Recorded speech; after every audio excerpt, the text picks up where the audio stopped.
Hello everyone, I'm excited to be talking in person with Alison Henderson. She is a consultant for people presenting, a body language expert. She has a TED Talk, and Alison, excited to be talking to you today, and can you share with me what you're working on? Most of my consulting work is with individuals Okay. who are looking to do more of just like what we're doing now. They Okay. want to be seen on camera, whether it's in a LinkedIn video or a video for their business. They might be pitching the media right now, and they want to be prepared for when they get that call. Then it's suddenly deer in headlights, and oh gosh, what do I do? Am I ready to go on camera with somebody or not? Yeah. And the clever individuals realize that they need to get to me first and not call me the day before they have their interviews, because usually then I'm like, oh, there's only so much I can do because I don't want to freak you out. Gotcha. And a lot of people are a little bit nervous about Yep. talking about body language or how they're presenting themselves. And I try to put them at ease and say it's all about improving what it is that you already do. I'm not going to change your authenticity. It's all about bringing out the best in you. That way you're really connecting with the audience that you're trying to reach. Great. Any advice you have for people that are presenting in person? So whether it's a CEO, a trainer, or a leader, any best practices to be most effective? The one thing that I tell everybody, and I think isn't utilized enough, is this actual like shoulder area of the body. Because if we're connecting our limbs particularly to our core, if we want to Okay. get fancy, most people know what core is from working out and things, but the minute people become nervous when the cameras start rolling or when that presentation starts and their PowerPoint is going and suddenly they're looking at all of these faces out there, they tend to stop breathing and they'll stiffen up a little bit. And I call it, then they kind of go into puppet mode, where they Yeah. look a little bit like a puppet, or what I even call penguin, when they only gesture from here and they're like, they don't use their arms Okay. from away from their body. And the more we can gesture fully and the more we can use this upper part of our body, that is very engaging to our audience because it shows that it's genuine and it goes out of that puppet mode. And we really want to make sure that we are keeping that consistency throughout. Whenever it is that we're on video or when we're seen in person, we want to look like the same person. We've gotten away from this is my speaker persona and this is who I am as CEO. We've really, during the pandemic with all the Zooms and team meetings and things, we've gotten really used to seeing people in this format, and we expect to see that same person on stage or at the big board meeting as we did when we were on those virtual calls. And that's kind of the trick, and what I do a lot with my clients is we work both in the virtual world and in the real world now, because you have to be excel at both right now. Any advice when someone's doing a presentation and practicing? I heard different trains of thought on people practicing, making sure they know every word, they have the rhythm, and then making it more organic. Do you have any advice on that? It really depends on you. I work a lot with TEDx speakers. Yep. I volunteer with a local TEDx group here, and that is very much scripted. Okay. Because we have to keep it in a certain time frame. If people don't know about that, if you go over a certain time, TED will not produce your TED Talk.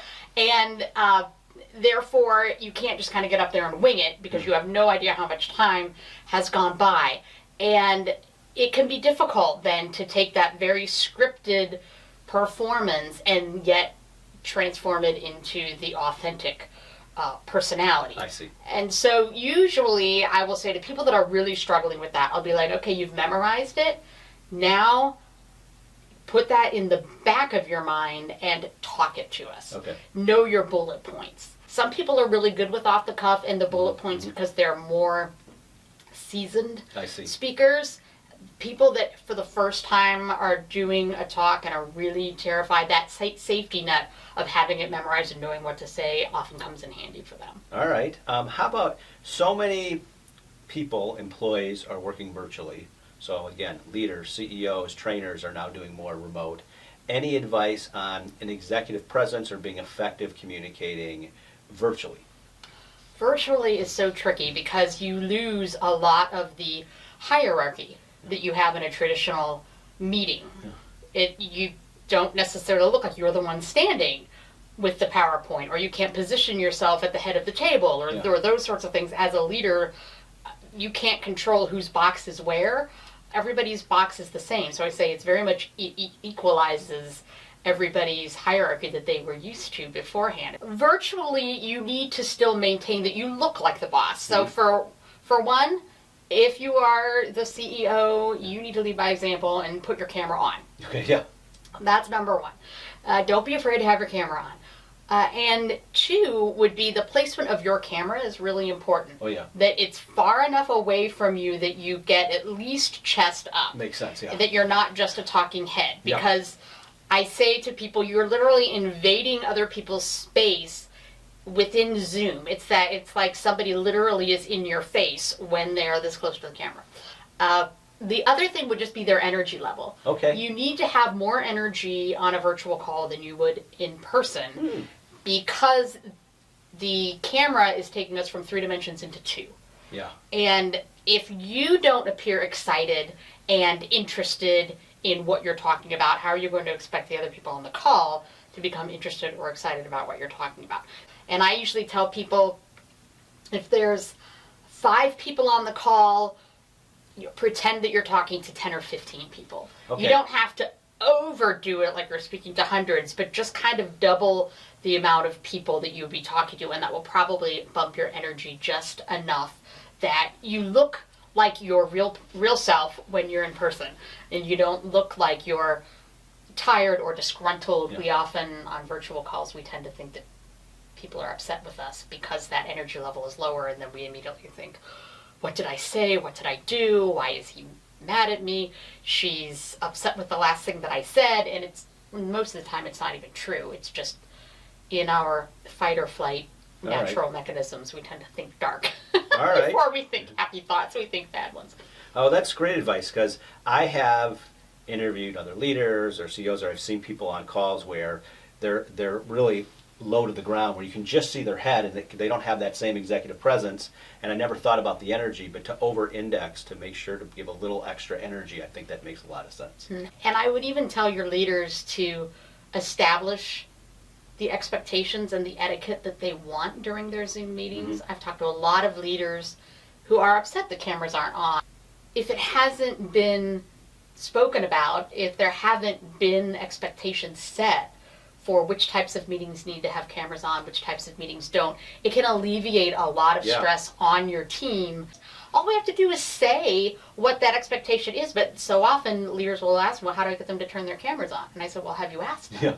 Yeah. And they're like, no, I guess we haven't. That makes sense. I mean, I think leadership kind of starts at the top and sets the tone, but just asking makes sense, and I think, that makes perfect sense.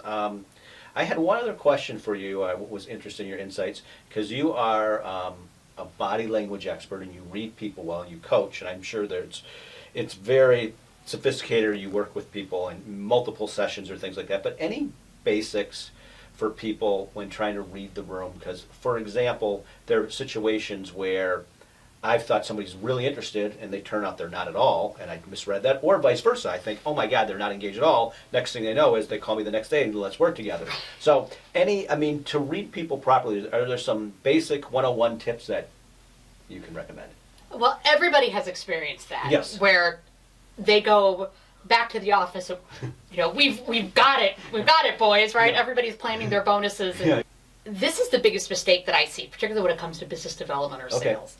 Is that, interestingly enough, the forward and reclining signal, which is what's called on the sagittal plane, if we want to get technical about this, it means the same thing to the brain.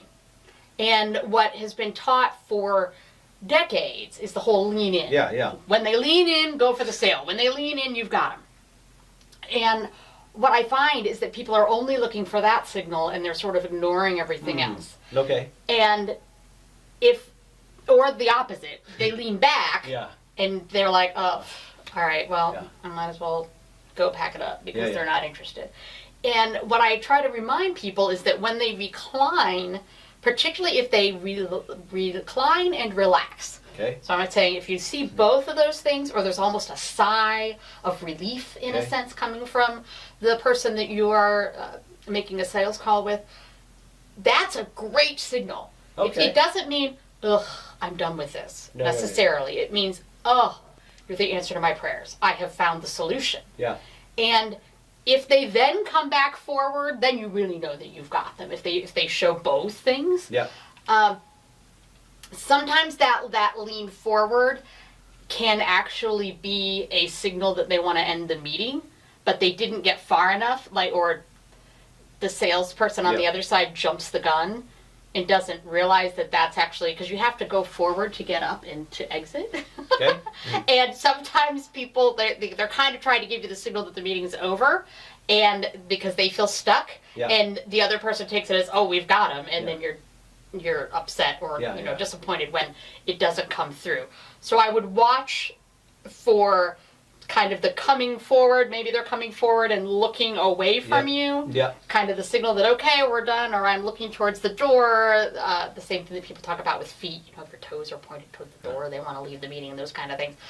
But we don't want to just have to look at people's toes under the table. We want to be able to use what we can see. And so some of those nuances is what I work with when it comes to sales, so that they better read what's happening or what happened the 20 minutes prior. So don't get too concerned if someone's leaning back or crossing their arms. Doesn't mean they're not engaged, and don't get too excited if they're leaning in a lot, meaning that they're 100% all in. Right. They might not. Yeah, we can't put all of our eggs in any basket. Gotcha. Well, listen, I appreciate it. I like having real conversations, and I think you have some great insights, and it was fun to do this in person. So I just want to say thank you, and I'm looking forward to continuing to talk to you and collaborate with you. No, this has been really fun. Thanks so much. Thank you.